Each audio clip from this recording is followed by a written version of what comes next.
Welcome to Study Basics, day 3 of 5.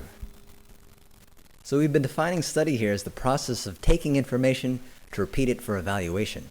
Get info, spit it out, get a grade. Yesterday I asked you this question: when studying or working on a project, how do you best organize the information that's going to be on the test?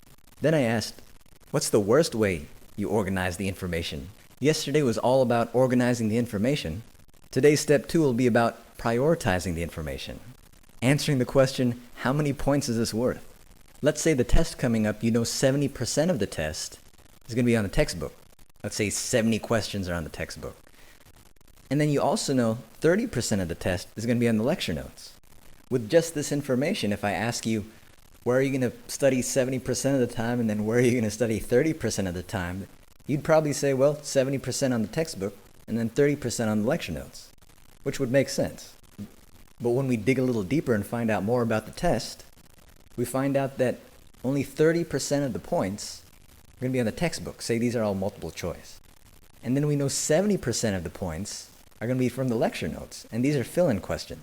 So 70 multiple choice and then 30 fill-in.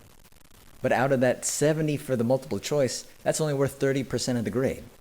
But then out of that 30 out of the fill-in, that's going to be worth 70% of the grade. So when I ask you this question now, where are you going to focus 70% of your time, energy, and effort, and then where are you going to focus 30% of your time, energy, and effort? It would make sense to study 70% of the time on the lecture notes and then the other 30% of the time on the textbook. So the priority would be around the lecture notes, and then the second priority would be around the textbook.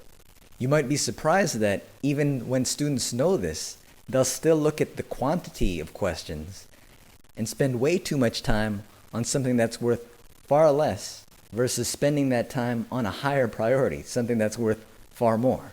So step 1 was to organize the information. Step 2 is to prioritize the information. So what you're going to do here is study on what will get you the most points for the least effort.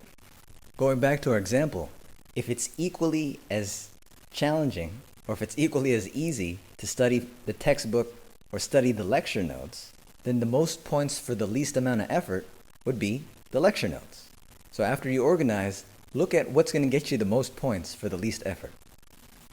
Today's questions: when studying or working on a project, how can you best study on what will get you the most points for the least effort?